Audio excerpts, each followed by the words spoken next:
ونادي على النائب السيد عزيز عبد القادر.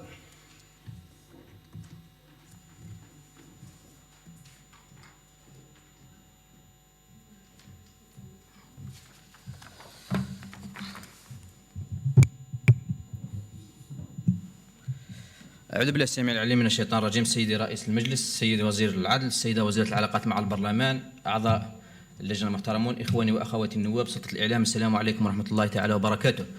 أولا سيد وزير العدل، أبلغك تحيات وتشكرات ودعوات سكان المؤسسة العقابية تاع ولاية السمسيلت اللي تكلمت لك عليهم مرة ماضية من هنا من هذا المنبر، وقضيت لهم صالحة كما نقولوا في وقت قياسي. بارك الله فيك وراهم يدعوا لك صباح وعشية. كذلك السيد وزير العدل، باسمي الخاص ونيابة عن كل ولاية السمسيلت أشكرك شكر خاص لتعامل السمسيلت لجعلك ولاية السمسيلت نموذج في التقاضي الإلكتروني، وداروا يوم أمس تقاضي إلكتروني وكان ناجح بقوة. بارك الله فيك سيد وزير العدل نيابة عن كل ولاية السمسيلت. بخصوص المداخلة، نثمن ما جاء في هذا القانون، قانون مكافحة الاتجار بالبشر، وأنا أسميه قانون الضعفاء. أتمنى أن يطبق هذا القانون، وأتمنى عند تطبيقه أن يقضي على بعض الظواهر التي أصبحنا نراها يوميا. ظاهرة التسول سيد وزير العدل على بعد 300 متر فقط من هنايا عند لاغرون بوست نشوف واحد الظاهرة تاع تسول كارثية. للأسف الشديد أطفال جزائريين تحبس باللوطو تاعك، يجوا ينقزوا عندك يمسحوا لك في الزداج ومنا واحد الأمور تاع التسول. على بالنا باللي كان ظروف اجتماعية قاسية، لكن سيد وزير العدل نتمنى كذلك من السلطات الأمنية أن تتحقق في هذا الأمر. إذا كان هذا التسول عبارة عن مهنة، نتمنى إن شاء الله أن يتم القضاء عليهم والحفاظ على هذه الأطفال من هذه الظاهرة. كذلك إذا أردت أن أتكلم عن العموميات، اسمحوا لي أن أتكلم عن قانون الأسرة. سيد وزير العدل، قانون الأسرة هذا الذي نتمنى أن يعدل إن شاء الله في القريب العاجل. سيد الوزير، أنا تقريبا راك من أكثر الوزراء اللي راكم تجوا لنا هنا ورانا فرحين بهذا الشيء. نتمنى كذلك قانون الأسرة أن يتم تعديله. 240 حالة طلاق يوميا في الجزائر، ما يقارب 100,000، 87,000 بالضبط، ما يقارب 100,000 حالة طلاق سنويا في الجزائر، رقم رهيب ورهيب جدا.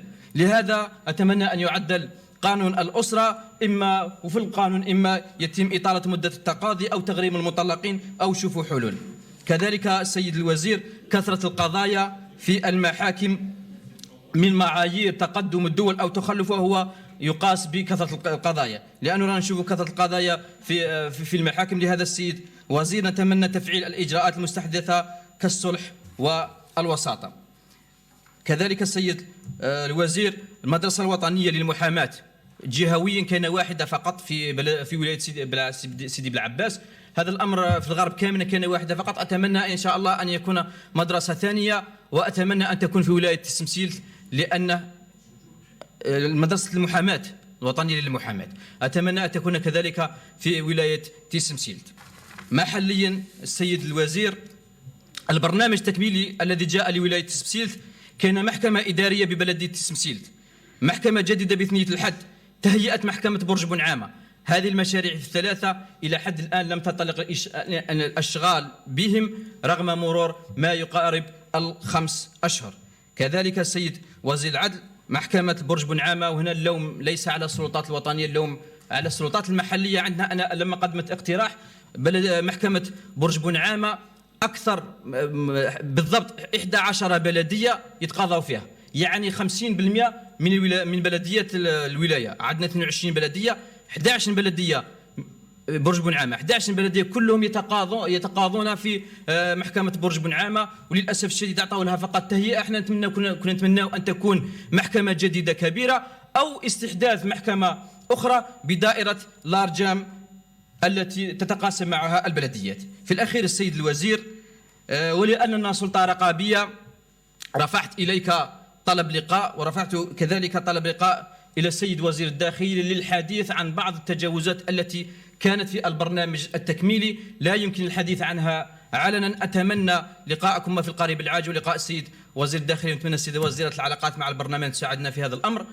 وتقبلوا تحياتنا وشكرا جزيلا. شكرا، بارك الله فيك.